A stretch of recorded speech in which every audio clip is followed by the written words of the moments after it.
FORA.tv. The world is thinking.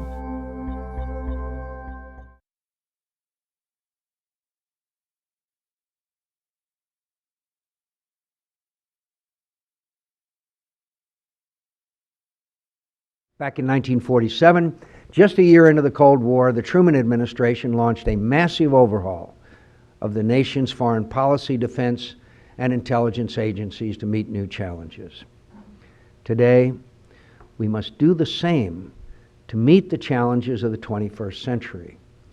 I'll have much more to say about this in the future, but our needs are clear in the organization, skills, and capabilities needed to prevail in the conflict with violent extremists.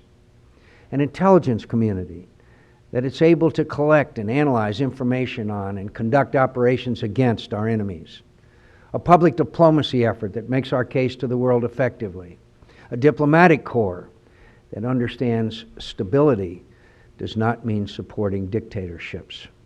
Foreign aid programs that foster good governance. Generals that understand and learn from past wars and apply those lessons to the future. Defense procurement that's transparent, accountable, and effective.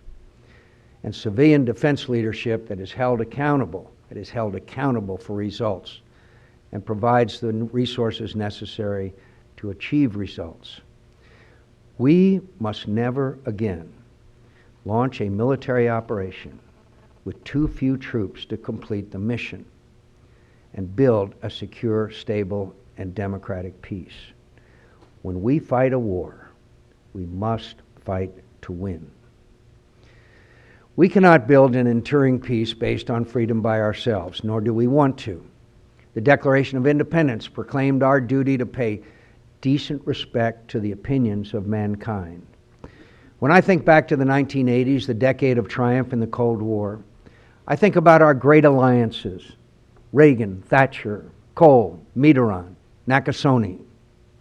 They were all strong leaders who jealously guarded the interests of their peoples, but they linked arms against communist tyranny. Today, we need to revive that vital democratic solidarity. We need to renew the terms of our partnership and strike a new grand bargain for the future. We Americans must be willing to listen to the views and respect the collective will of our democratic allies. Like all other nations, we reserve the sovereign right to defend our vital national security when and how we deem necessary.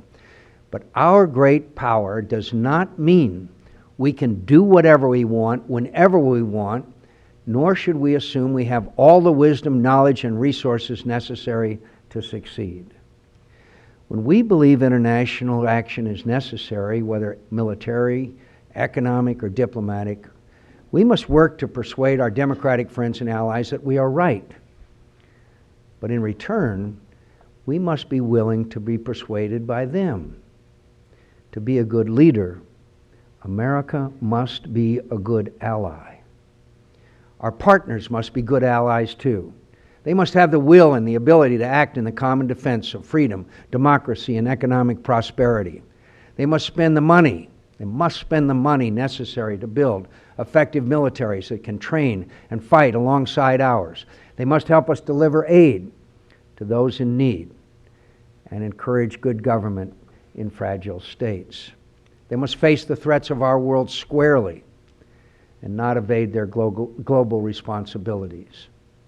And they must put an end to the mindless anti-Americanism that today mars international discourse. No alliance can work unless all its members share a basic faith in one another and accept an equal share of the responsibility to build a peace based on freedom.